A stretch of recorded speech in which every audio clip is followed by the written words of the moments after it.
Bonjour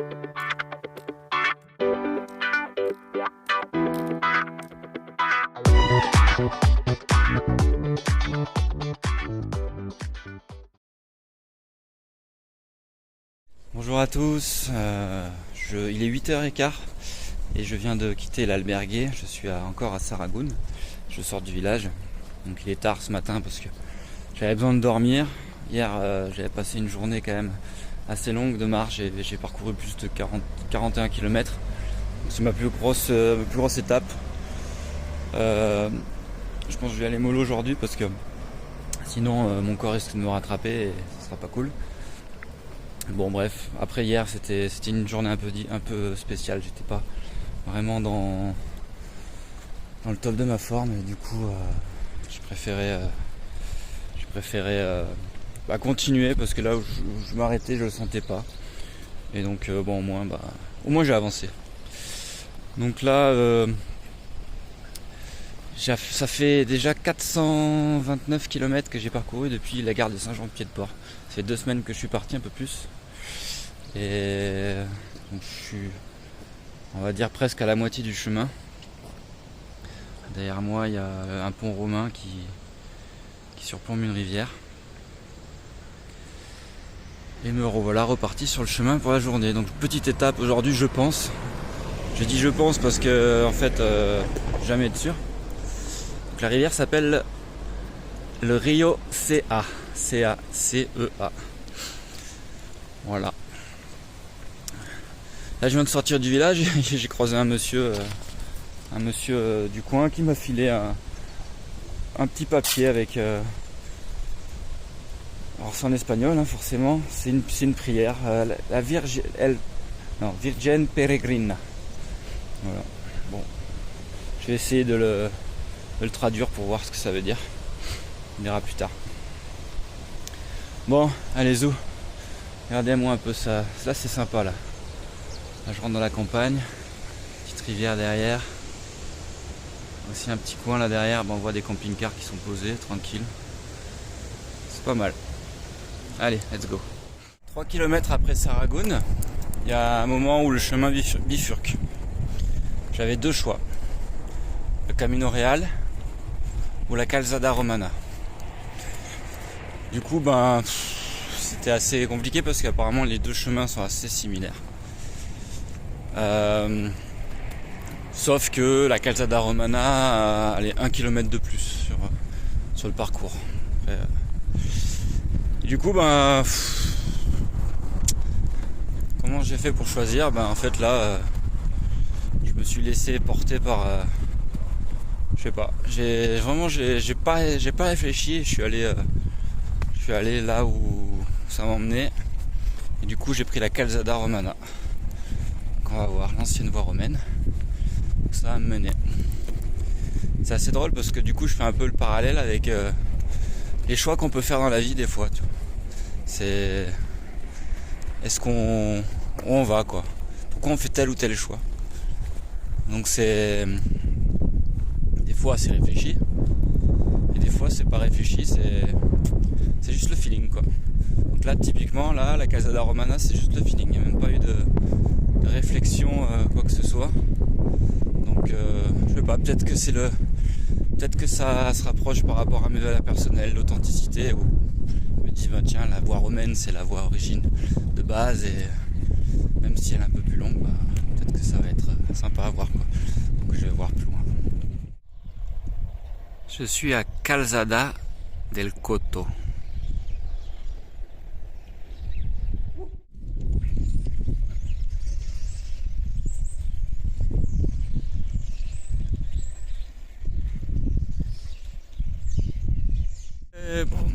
Bom, coulé, bom, coulé, bom, coulé, bom, coulé, bom, coulé, bom. C'est ce que j'appelle un paysage propice à l'introspection.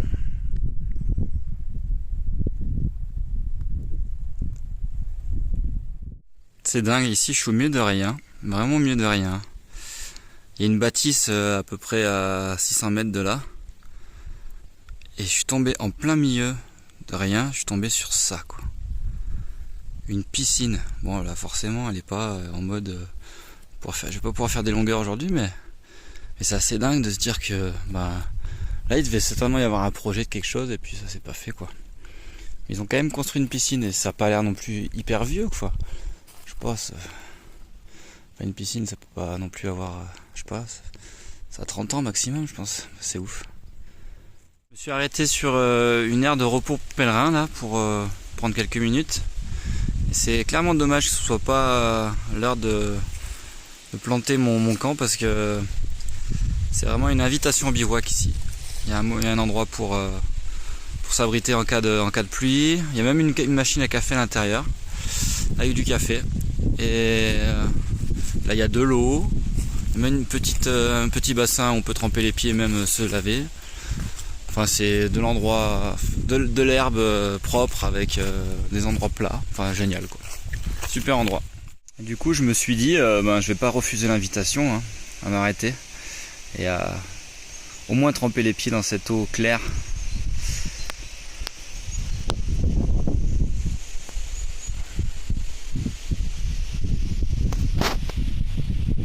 Il est écrit Fuente del Peregrino. J'arrive à Calzadilla de los Hermanos. Il est 11h, presque 11h30.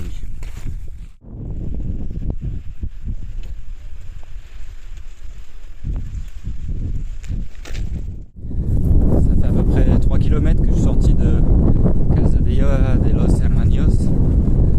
Là je marche sur une route. C'est pas hyper agréable pour les pieds, j'espère que ça va vite revenir sur le chemin parce que c'est pas génial. Vraiment au milieu de tous les champs. C'est assez répétitif comme ça me rappelle un peu le Gers quand je traversais ça l'an dernier. C'est le long moment où il n'y a rien et c'est que des champs. Là, c'est un peu la même chose. J'étais donc dans le village juste avant et je suis allé dans une toute petite épicerie. Et c'était vraiment, ça m'a trop fait penser dans les années 90 dans mon village. Il y avait une petite épicerie tenue par Madame Blanchard qui est décédée depuis.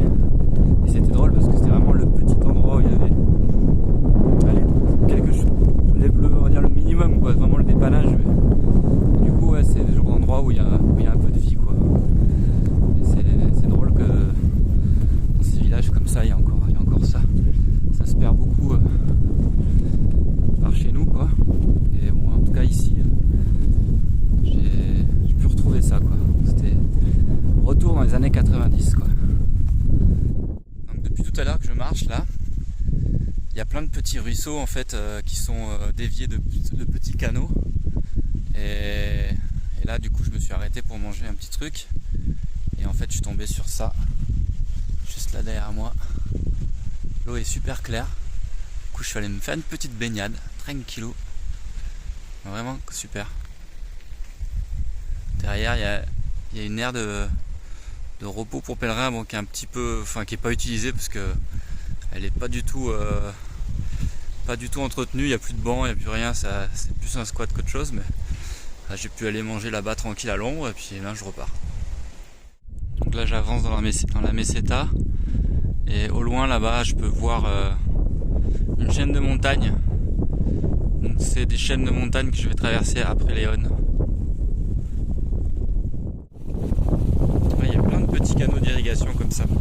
Et l'eau est ultra claire donc c'est parfait pour se baigner quoi. Bon là dans celui-ci il y a pas mal de courant. Mais c'est jouable.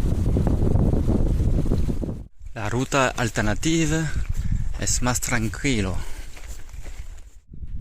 Donc là sur ma droite, derrière les barrières en bois, c'est le reste de l'authentique chaussée romaine. Donc la voie qui menait vers Léon. Donc Léon est une ville qui a été fondée pendant l'Empire romain. Ça y est, j'arrive au prochain village, Reliegos.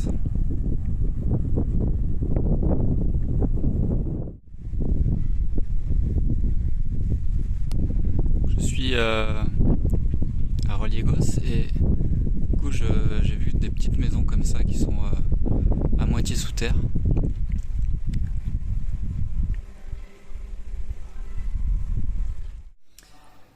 Ça y est, je me suis posé, j'ai posé mes affaires.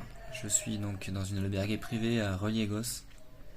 Du coup, j'ai fait quoi aujourd'hui 30 km, un truc comme ça. Et voilà, ça me suffit pour la journée. Du coup là, je me repose. Donc là, je suis dans une chambre, il y a à peu près 6, il y a 6 lits. Donc je sais déjà que mon voisin demain, il se lève à 5 heures. Il me l'a dit, donc je vais mettre les boules caisses, je vais essayer de dormir. Maintenant, j'ai plus besoin de me lever super tôt parce qu'il fait pas chaud, donc c'est cool. Je peux de marcher même au soleil, ça va parce que c'est pas désagréable. Donc je vais essayer de dormir, on verra. Voilà. Bon, je vous dis à demain.